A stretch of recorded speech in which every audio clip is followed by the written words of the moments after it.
बुलाया थे, ये कहे थे कि हमको पासपोर्ट के इजाज़त कर दीजिए विदेश जाने के, हम इंडिया के सोना के चिड़िया बना देंगे। उन्होंने मना कर दिया, ऐसा काम के लिए हम आपको पासपोर्ट नहीं देंगे, आप जाएंगे नहीं बाहर। किसी बड़े आदमी से ले लेते थे हेरा फेरी करके, चाहे जैसे भी समझिए, लेकिन ये नहीं कि डाका डाल देते थे जाकर, ऐसा काम नहीं था उनका। चीटिंगबाजी वाली काम था, साइन उनका मेन प्रॉब्लम था। किसी का भी देख लेंगे तो कर देंगे।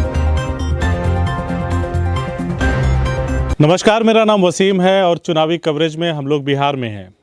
बिहार जहां पे 2020 के विधानसभा चुनाव हो रहे हैं, रस्साकसी चल रही है, लोग दावे कर रहे हैं अपनी अपनी पार्टियों के, समर्थक अपने अपने हिसाब से अपने मुख्यमंत्री तय कर रहे हैं। कोई कह रहा है कि इस बार तेज़ रफ्तार तेजस्वी की सरकार, तो कोई कुछ कर रहा है। बहरहाल हम लोग घूमते घूमते पहुँचे हैं सिवान ज़िले में। सिवान के रुइया बंगरा गाँव में हम लोग हैं। इस गांव में मैं क्यों आया हूं, उसके पीछे अपनी एक वजह है, वो भी बताऊंगा आपको। लेकिन एक चीज़ मैं आपसे कहना चाहता हूं, वो बात यह है कि बचपन से ही हम अक्सर सुनते आए हैं, जब कोई जालसाजी करता है, कोई किसी को धोखा देता है, कोई गलत काम करता है, किसी को बहला फुसला के पैसे ले लेता है, तो अमूमन हम सभी के ज़बानों पर एक चीज़ आ ही जाती है कि यार नटवर लाल हो क्या। कभी आपने सोचा है कि ये नटवर लाल हैं कौन, जिनके बारे में लोग आज भी मिसाल देते हैं? अगर उस तरह की कोई घटना होती है या कोई व्यक्ति अगर अंजाम देता है तो कहते हैं नटवर लाल हो क्या। तो देर ना करते हुए आज मैं आपको बता दूं कि मैं इत्तेफाक से सिवान जिले के रुइया बंगरा के उस गांव में हूं जहां वास्तव में नटवर लाल जन्मे थे। नटवर लाल यानी कि मिथिलेश कुमार श्रीवास्तव उनका बचपन का नाम था। ये और बात है कि जब उन्होंने जालसाजी अपनी इस तरह से की तो पूरे देश में, या यूं कहें कि पूरे विश्व में, नटवर लाल के नाम से प्रसिद्ध हो गए। उनके पिता का नाम रघुवंश प्रसाद था और एक रईस जमींदार थे। नटवर लाल ने अपनी ज़िंदगी में 2 शादियां की, एक पत्नी से उनकी एक बच्ची थी, दूसरा कोई और परिवार में नहीं था।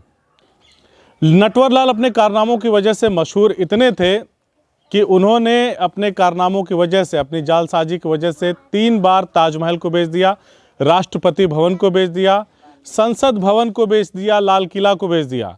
सबसे मज़ेदार बात तो ये है कि यहीं से कुछ ही दूर पर भारत के प्रथम राष्ट्रपति स्वर्गीय राजेंद्र प्रसाद जी की जन्मस्थली है, उनका गांव है। जब वो भारत के राष्ट्रपति बने तो उन्हीं की सिग्नेचर से संसद भवन को नटवर लाल ने बेच दिया सांसदों की मौजूदगी में। 50 से ज़्यादा छद्म नाम यानी कि नकली नामों का इस्तेमाल करके, कभी वो वाराणसी के जिला जज बन जाया करते थे, तो कभी बीपी सिंह वित्त मंत्री का नाम लेकर के, तो कभी कुछ बन करके वो लोगों को धोखा देते थे और बड़े प्यार से कहते थे कि मैं तो लोगों को कोई हथियार लगा के पैसे नहीं लेता, कट्टे लगा के पैसे नहीं लेता, मैं उनसे पैसे मांगता हूं, मेरे मांगने के तरीके हैं, लोग दे देते हैं तो मैं क्या करूं, इसमें मेरा क्या कसूर। नटवर लाल अपने आप को रॉबिन हुड मानते थे और लोग उन्हें गरीबों का मसीहा कहते हैं। क्यों कहते हैं, उसके पीछे एक वजह थी। वो कहते हैं कि अमीरों को लूटते थे और गरीबों में बांटते थे, इसीलिए उनके गाँव के लोगों को रत्ती भर भी कहीं भी ज़रा ऐसा उनको कोई दुख नहीं है, कुछ इस तरह की चीज़ें नहीं है कि नटवर लाल के नाम की वजह से, उनके काम की वजह से ये रुइया बंगरा गांव पूरे देश में प्रसिद्ध है। बहरहाल मेरे पीछे दाहिनी तरफ आप देख रहे हैं एक पुराना ITI कॉलेज है जहां पे कभी पढ़ाई हुआ करती थी, और जस्ट इसके पीछे मंदिर है। मंदिर के साथ लगी चारदीवारी के साथ कुछ युवा हैं गाँव के मौजूद हैं, उनसे हम लोग बातचीत करेंगे। वो कितना जानते हैं, हालाँकि इन्होंने कभी देखा नहीं होगा, उस उम्र के नहीं हैं, या जो उस उम्र के होंगे शायद अब इस गांव में नहीं रहते, तो उनकी कहानियां तो सुनी होंगी आप लोगों ने। नाम क्या है? मेरा नाम सोनू कुमार शर्मा है sir. Sonu Kumar Sharma. Yes sir. Sonu, क्या सुना है नटवर लाल जी के बारे में? नटवर लाल के बारे में यही सुने हैं सर कि मतलब बहुत अच्छे काम करते थे। अच्छा काम करते थे। हाँ, मतलब गरीबों को ज़्यादा मतलब हेल्प करते थे सर। अमीरों से लेके, जो अमीर हैं जो ज़्यादा पैसे रखे हैं और उस पैसे को अच्छे इन्वेस्ट नहीं कर रहे हैं, लोगों को नहीं दे रहे हैं। अच्छा, मतलब किसी को धोखा दे के पैसे ले लेना अच्छा काम? नहीं, धोखा नहीं, इसको तो एक ट्रिक कहेंगे सर। हाँ, ट्रिक से पैसे अमीर पैसे ढीले करने वाले नहीं है। आपको कौन पैसा अभी देगा? कोई पैसा नहीं दे सकता ऐसे। कुछ तो माइंड। कोई ऐसी कहानी जो आपके घर के लोग, जो आपके बड़े बताते हो, जो आपने बचपन से सुना हो? नहीं, हम तो सुने यही कि नटवर लाल ये मतलब कहीं भी जाते थे बड़े लोग को चूना लगा देते। हाँ, चूना लगा देते, साइन करके, उनके कॉपी करके साइन को ऐसे करते थे। इसकी दो कहानियां मशहूर हैं। साइन करके नटवरलाल किसी की साइन करके पैसे निकाल लेते थे, महारत हासिल थी। उसके पीछे की वजह थी, बताते हैं कि एक बार उनके पड़ोसी सहाय जी ने उनको बैंक का ड्राफ्ट दिया और कहा कि ले जाके इसको कैश करा लाओ। नटवरलाल ने उनके सिग्नेचर को हूबहू कर लिया और जब तक सहाय जी को पता चलता तब तक 1000 रुपये निकाले जा चुके थे। कुछ जानते हैं नटवरलाल के बारे में? हाँ, मैं जानता हूँ नटवरलाल के। बताओ बताओ, क्या सुने हो? मैं सुना हूँ कि वो चोरी करते थे, बट अच्छे काम अच्छी के नीयत लिए। से करते थे चोरी। हाँ चोरी नहीं करते थे, मतलब जालसाजी करके। हाँ, बस अच्छे काम के लिए करते थे। चोरी करके क्या किए हुए उन्होंने? मैं यहाँ पीछे एक बुजुर्ग है, उनसे बात कर लेते हैं। क्या जी, आपका नाम पहले बताइए। चंद्रवली यादव। चंदबली यादव जी, आप इसी गांव के रहने वाले हैं? हाँ हाँ, अच्छा, क्या जानते हैं उनके बारे में? उनके बारे में तो बहुत कुछ मैं जानता हूँ, बचपन से जानता हूँ उनके बारे में। अच्छा, वो पढ़े लिखे बहुत है, ICS अफसर थे वो। ICS अफसर? हाँ, तो और क्या क्या समझ रहे हैं उनको? अच्छा, हाँ, नाम उनका 3 है। समस्या ये है कि हर एक नाम से कोई नहीं, नटवरलाल के नाम से ज़्यादा प्रसिद्ध हुए। मिथिलेश कुमार नाम था बचपन हाँ, बचपन मिथिलेश कुमार भूखल प्रसाद, में। अच्छा, पहले का नाम ये है। लेकिन वो मैट्रिक में फेल हो गए थे। हाँ, तो उसके बाद पिताजी ने पिटाई किया था। हाँ, तो उसके बाद पढ़ने गए ना, फिर बाहर से पढ़ के आए फिर। कलकत्ता से कॉमर्स की हाँ पढ़ाई हाँ, करी। करके आए। बताए तो रहे ICS थे। अब तो ICS IAS हो गया खाली, अब ICS पहले था। अच्छा, हाँ, तो कहीं है अभिलेख में दर्ज है ऐसा पढ़ने को मिलता है? जरूर मिलता है उनका। तो जब ICS यानी एक IAS ऑफिसर का कैडर होता है, जब तो वो थे तो फिर IAS से ऊपर होता है। IAS से ऊपर होता है, तो फिर ये इस तरह का जालसाजी का काम। ICS जो एक ही अभी है, ब्रिजेश मिश्रा। ब्रिजेश मिश्रा। हाँ, बस और कोई नहीं ICS अपने हिंदुस्तान में, वो एक ही वो बचे हुए हैं। अब मैंने वो काम नहीं करते हैं, प्रधानमंत्री के सलाहकार हैं वो। अच्छा, खाली वो बताते हैं, बाकी तो कुछ नहीं काम अच्छा, उनके पास। हाँ। तो इतना बड़ा ऑफिसर होकर के फिर ये जालसाजी क्यों करते थे? देखिए, जलसाजी इनका काम ये था ना कि जलसाजी मजबूरी में नहीं करते थे, किसी दुख से नहीं करते थे। अच्छा, राइस परिवार से थे वो? हाँ, राइस परिवार से, बहुत राइस परिवार से। जमींदार राष्ट्रपति राजेंद्र बाबू का प्राइवेट सेक्रेटरी थे। इनका भाई ना थे, सामने बगल में घर है वो। अच्छा, विश्वनाथ वर्मा। अच्छा, विश्वनाथ वर्मा। हाँ, उनके भाई तो थे ये, चचेरा भाई हैं। हाँ, ये सब लोग ICS थे, वो लोग पढ़े लिखे थे, सब आगे तो थे। आप लोग जब सुनते थे, लगभग सुनते नहीं थे, हम देखते थे। हमारे सामने उनका सब कुछ देखे। दिल्ली से जब भाग के मरे तो हमारे सामने, वहीं से हम सर्विस करते थे दिल्ली में।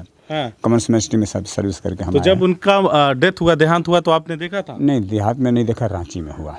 रांची में अंतिम संस्कार हुआ था। उनका परिवार वहाँ रहता है ना, भाई। उनके भाई एक हुआ करते, गंगा प्रसाद, उन्होंने अंतिम संस्कार किया, कहा रांची में, है ना? हाँ, किया हुआ। 2009 की बात है, 25 जुलाई के आसपास का किस्सा। ठीक है। हाँ, सही है आंकड़े? हाँ, बिल्कुल। हालांकि सरकार के पास कोई पक्का आंकड़ा नहीं है। नहीं, कुछ नहीं है ऐसा। देखिए, बता तो दिया आपको। देखिए, कोई भी अगर कार्य करते थे ना, तो किसी बड़े आदमी से ले लेते थे, हेरा फेरी करके, चाहे जैसे भी समझिए। लेकिन ये नहीं कि डांका डाल देते थे जाके, ऐसा काम नहीं था उनका। चीटिंगबाजी वाली काम था। साइन उनका मेन प्रॉब्लम था। किसी का भी देख लेंगे तो कर देते। राष्ट्रपति साहब का भी बना के संसद भवन बार करे थे, लेकिन बेचे नहीं थे। गलत बात लोग कह रहे हैं। अच्छा, बना भी देते हैं ना कुछ, जो कहानियां बताई गई है वो मनगढ़ंत भी है। नहीं, वो था, लेकिन उनको पता लगा ना, राजेंद्र बाबू को पता लग गया ना। हाँ। और फिर रुक गया, कैसे कर लेंगे इतना आसान? बाबू लोग कहते हैं कि उनकी क्षमताओं को जानते थे, उन्होंने कहा कि आओ सरकारी नौकरी करो। बंद हो गया। हाँ, हाउस में जाना बंद हो गया। प्रेसिडेंट हाउस नहीं जाते थे वो। हाँ। ना, बंद कर दिया उन्होंने। बैंड लगा दिया गया, जो नहीं, तुम नहीं आओगे अंदर। एक बार शायद बुलाया थे, ये कहे थे कि हमको पासपोर्ट की इजाज़त कर दीजिए विदेश जाने के, हम इंडिया के सोना के चिड़िया बना देंगे। उन्होंने मना कर दिया, ऐसा काम के लिए हम आपको पासपोर्ट नहीं देंगे, आप जाएंगे नहीं बाहर। हाँ, ऐसा नहीं, बैंड लगा दिया। राजेंद्र बाबू ने मना कर दिया? अच्छा। नहीं जाने दिए। उसके बाद तो ऐसा कोई और किस्सा हो जो आप जानते हो उनके बारे में? देखो, उनके बारे में तो बहुत कुछ किस्सा है। एक बार अथी में गए थे कलकत्ता में, तो एक हलवाई के दुकान पर बैठ गए। ठीक है। और वहाँ बड़ी दुकान थी, बहुत भारी दुकान थी। तो उन्होंने ऐसा तरीका से उनसे कहे कि हमें 2 लाख लड्डू चाहिए। 2 लाख लड्डू चाहिए। तो वो लड्डू कहे, लेकिन लोग बैठते थे, तो उन्होंने कहा कि 2 लाख 2 करोड़ समझिए कि कहे उन्होंने। पैसा उन्होंने जब आते थे, कहे हमारा हलवाई, हमारा तैयार हो गया सामान। तो दुकान में तो हर आदमी बैठता था, वो जानते हैं भारी दुकान था, वहाँ चाय पानी पीने के लिए हर आदमी बैठता था। तो वहाँ बैठे हुए थे, तो वो लोग सोचते थे जी पैसा वैसा शायद ले रखा है दुकान वाले इनसे। वो लड्डू के कहते थे या ये लोग समझते थे पैसा के। तो वो एक व्यापारी को पकड़े, उन्होंने कहा कि इससे आप हलवाई वाला से आप पैसा ले लीजिएगा, मेरे को इतना पैसा आप दे दीजिए, ये आपको फला दे दोगे ना जी, या तो इनको सामान हमारा दे दोगे ना, तो हाँ दे देंगे। सामान कहें, पैसा वैसा का नाम नहीं लिया, वो समझता से पैसे कह रहे हैं वो। लड्डू का नाम हेरा फेरी करके एक के दिन में वहाँ से अपना बुढ़िया बस्तर बांधे, पैसा लिए चल दिए। गजब। जब वो गए लेने के लिए तो उन्होंने पूछे लाओ हमारा पैसा दो, तो पैसा, वो तो लड्डू के लिए कहे आप पैसा मांग रहे हैं, तो उन लड्डू है तैयार है ले जाइए। तो लड्डू लगा निकालने, उनका लड्डू को क्या करेंगे हम, हमें तो पैसा चाहिए। वो पैसा लेके गया है हमारा, तो क्या अब आप जानो वो जाने, हमें तो लड्डू के लिए कहा हो, ले लड्डू हम तैयार कर रखे ले जाओ। तो ऐसे करते थे वो। बाकी ऐसे कोई किसी के साइन देख लेंगे तो साइन करके निकाल लेंगे पैसा। बाकी किसी को ऐसे व्यक्तिगत नुकसान नहीं किसी के नहीं, किसी के नहीं, गरीब दुखिया वो कहते भी थे कि लोग मेरी बातों में आके पैसे दे देते हैं तो मेरा क्या कसूर है। हाँ ले लेते थे, ऐसे उनका बुद्धि था, ले लेते थे। अच्छा जो पैसा लिए वो किसी गरीब घर के दे देते थे, अपना शादी भी, अपना लड़की की शादी कर लेना, अपना जो भी करना है तुम करना, पढ़ाई में लगा लेना। लड़का कोई अगर कह देता था चाचा हमारे पास पैसा नहीं है, तो उनको पढ़ने के लिए वो पैसा कुछ दे देते थे, लो इसमें से अपना फीस दे के पढ़ो। अच्छा। पैसा एक नहीं रखे हैं अपने पास, कुछ नहीं उनके पास था। हाँ कितने शादी किए थे? इतना तो हमारे पास इतना बकरा नहीं है, शादी बहुत किए। जब भी मारते थे कोई भूखा दुखा जो ही मांगे उनको दे देते थे। एक बार भाग रहे थे, पुलिस पीछे कर रही थी ना, तो कुछ पैसा था उनके पास, तो एक साइकिल वाला को पैसा फेंक दिया, साइकिल उसको छीन के लेकर भागे। अब वो साइकिल वाला साला इसमें राजा हो जाएगा, तू पैसा ले ले उठा के तू चल जा, साइकिल दे दे मेरे को। साइकिल से भाग गया, पुलिस पीछे करते रही, वो भाग गया। फिर पुलिस पीछे ही दौड़ी, पूरी पैसा की नहीं देखी, और वो पैसा बेचारा उठाया चुपचाप चल दिया, भाग गया। हाँ बन गया, और राजा बन गया वो भी। तो वो ऐसे ही करते थे, वो रखते नहीं थे अपने पास, एक पैसा नहीं रखे हुए उन्होंने। एक लड़की थी, उसकी शादी गवर्नमेंट ने किया हुआ है। गवर्नमेंट ने किया? और क्या, बिहार सरकार ने? न बिहार सरकार ना, सेंटर किया हुआ। सेंट्रल ने किया। तो कहाँ पे शादी हुआ? वो लड़की जीवित है उनकी? लड़की तो है, अब ये तो मेरे को पता नहीं, मेरे ख्याल से रांची में है कहीं वो भी। रांची में? हाँ रांची में इन लोगों का पूरा परिवार ही था। बहुत राइस घर है इन लोगों का, कोई छोटा। कितने भाई थे सब? ये 2 भाई हैं। तो अभी गंगा प्रसाद मिथिलेश कुमार जानकारी है? गंगा प्रसाद भाई वही, वो ठीक आदमी थे। गंगा प्रसाद कोई ऐसा हेरा फेरी वाले काम नहीं किया, हेरा फेरी वाला ना। तो अच्छा आप लोग एक जैसे आपने कहा कि मैंने देखा है उनको सब करते हुए। मेडिकल में जब वो भर्ती थे ना, तो हम लोगों को पता लगा जो वो आए हुए हैं, तो हम चाचा उनको कहते थे। नटवरलाल? हाँ हमारे चाचा ही लगते थे, तब चाचा ही कहते थे। तो हमें पता लगा हमारा लड़का मेडिकल में है, ऑल इंडिया इंस्टीट्यूट में।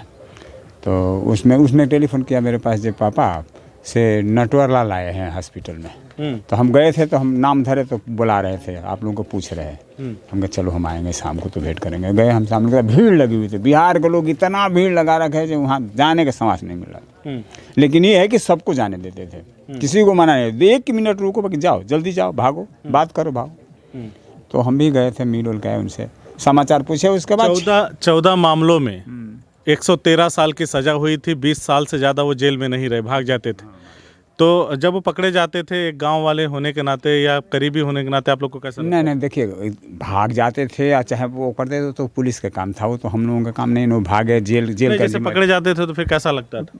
पकड़े जाते तो भाई देखिए जो गलत कभी पुलिस वाले खोजते हुए आते तो होंगे, तो गाँव जिनकी मदद वो करते थे वो तो नहीं बताते रहे? नहीं बताएंगे, कैसे वो बताएगा? गरीब आदमी बताएगा? गरीब आदमी कहते हम जानते ही नहीं है, यही बात उन्होंने कहेगा। गरीब आदमी जिसको मदद किया वो कैसे कहेगा, बताइए ना। वो तो वो गरीबी की मदद किया है। देखिए किसी धनी को लूटे हैं तो गरीब को लुटा दिए हैं। अपने पास उन्होंने 1 रुपया किसी को नहीं रखा हुआ, कहीं से लूट के हैं तो गरीब को बांट दिए, लो भाई हम ले आए हैं, तुम ही ले लो, ऐसे किए हुए। हाँ बाकी ऐसे कोई काम नहीं किया, गलत काम उन्होंने किए नहीं, कोई गलत काम नहीं किया। रॉबिन हुड थे, मदमस्त थे, नटवरलाल अपनी मर्जी के मालिक थे। अब हम लोग उस जगह पे चलते हैं जहाँ पे लोग बताते हैं कि वो कभी रहा करते थे। तो एक सज्जन हमारे साथ खड़े हैं, शायद इन्होंने उनके भाई से वो ज़मीन वगैरह खरीदी है। आपने खरीदी? जी जी, भाई वाला हिस्सा? जी। अच्छा, नाम क्या है आपका? अनूप कुमार शाह। अनूप कुमार शाह जी। तो अनूप जी दिखाएंगे थोड़ा सा वो जगह कहाँ पे है, कैसे? तो हम लोग चलते हैं अब अनूप जी के साथ। अगर कुछ लोग और गांव के लोग जो बात कर रहे हैं तो वो भी आ जाए, वहीं पे आप लोग से थोड़ा सा बात कर लेंगे। तो अनूप जी कुछ और जानते हैं आप उनके बारे में? जानते तो हैं क्या कि वो मतलब चोरी करते थे या गरीब? चोरी नहीं करते थे, वो जालसाजी करते। जी जलसा चोरी होता है किसी के घर में कूद जी जी के डकैती करना, छिनैती करना। जी जी जलसा नहीं करते, जी जी है ना? जी। अच्छा, तो आपने कब लिखवाया था वो ज़मीन? लगभग 2006 में शायद लिखवाया गया था। 2006 में? जी। किसने बेचा था? गंगा प्रसाद। गंगा प्रसाद जी। अच्छा, जो उनके भाई थे? जी जी। अच्छा, कितने में खरीदा था आपने? अभी ये पता नहीं, मेरे पिताजी खरीदे थे। पिताजी, अनूप के पिताजी ने ये ज़मीन खरीदी थी और जिसने संसद भवन तक बेच दिया, ये कहा जाता है जिसने संसद भवन तक बेच दिया और 3 बार ताजमहल को बेचा। यही वो ज़मीन है, चल के देखें अंदर। जिसने 3 बार ताजमहल को बेच दिया, लाल किला को बेच दिया, राष्ट्रपति की फर्जी सिग्नेचर बना करके संसद भवन को सांसदों की मौजूदगी में बेच दिया। ऐसे नटवर लाल, उनकी ये इसी जगह पे वो रहते थे कभी, उनके भाई गंगा प्रसाद जो छोटे भाई थे उनके, उन्होंने इसे बेच दिया 2006 में, है ना। अच्छा, तो आप लोग उनके गांव के ही हैं, तो ये सब किस्से उससे जब आप लोगों को सुनने को मिलते हैं तो कैसा फील होता है? बढ़िया फील होता है। बढ़िया फील होता है जी। धोखा देना किसी को? नहीं, धोखा देके 420 से जालसाजी से पैसे लेना ये अच्छी बात है? नहीं, ये तो अच्छी बात नहीं अच्छी है। बात नहीं है, लेकिन लोग कहते हैं कि वो गरीबों में बांट देते थे, वो अच्छी बात थी, ऐसा जी, सही बात है। इसलिए उनका सारा किया गया पाप धुल जाता। हाँ, ये अच्छी बात है कि वो अमीरों लोग से पैसा लूटते थे और लूट के गरीबों में बांट देते थे। ये हम लोग को सबसे अच्छा लगता है।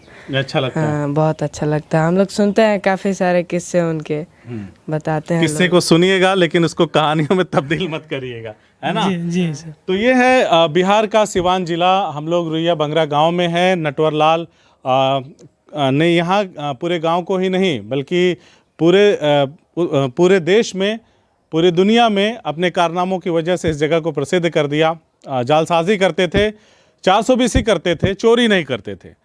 रॉबिनहुड टाइप का अपने आप को समझते थे, अमीरों को लूटते थे, गरीबों में बांटते थे। हालांकि नटवर लाल कोई नहीं होते ऐसा करने वाले। ये अधिकार उनका बिल्कुल नहीं है कि किसी को लूटें और किसी में बांटें। ये बिल्कुल नहीं करना चाहिए। यहाँ के युवा हैं, कह रहे हैं अच्छा काम करते थे वो, लेकिन मेरा मानना है कि बस उनकी कहानियों को सुना जा सकता है लेकिन उनमें कुछ अमल करने की ज़रूरत नहीं है, ऐसा काम करने की ज़रूरत नहीं है। अपराध था जिस व्यक्ति ने 3 बार ताजमहल को बेच दिया, जिस व्यक्ति ने संसद भवन को बेच दिया, राष्ट्रपति भवन को बेच दिया, जिस व्यक्ति ने लाल किला को बेच दिया, 50 से ज़्यादा छद्म नामों का यानी कि नकली नामों का इस्तेमाल करके, कभी वो वाराणसी के जिला जज के नाम का इस्तेमाल करते थे तो कभी वित्त मंत्री उस समय के बीपी सिंह का नाम का इस्तेमाल करते थे तो कभी कुछ बन जाया करते थे। नटवर लाल के किस्से ऐसे हैं जिनका अंतहीन सिलसिला है, कभी ना ख़त्म होने वाली वो दास्तान है। ये दुर्लभ संयोग रहा कि उनके जानने वाले एक सज्जन, एक वृद्ध से हमारी मुलाकात हो गई जिन्होंने उनके बारे में और भी बताया। उन्हें आईसीएस अधिकारी बता दिया, कहा कि इस वक्त भारत में ब्रजेश मिश्रा करके कोई हैं जो बचे हैं और नटवर लाल हुआ करते थे आईसीएस अधिकारी, दूसरा कुछ नहीं हुआ। हालांकि इसके कोई प्रमाणिक दस्तावेज नहीं है, मुझे जानकारी नहीं है, अगर आपको होगी तो आप ज़रूर बताइएगा। तो ये कहानियां हैं, ये किस्से हैं नटवर लाल के। 14 से ज़्यादा केसों में उनको 113 साल की सज़ा हुई, लेकिन 20 साल से अधिक वो बंदा जेल में नहीं रहा, फरार हो जाते थे। आखिरी बार 1995-96 की बात है जब उनको पुलिस ने पकड़ा था, उसके बाद वहाँ से फरार हो गए और फिर उन्हें कभी देखा नहीं गया।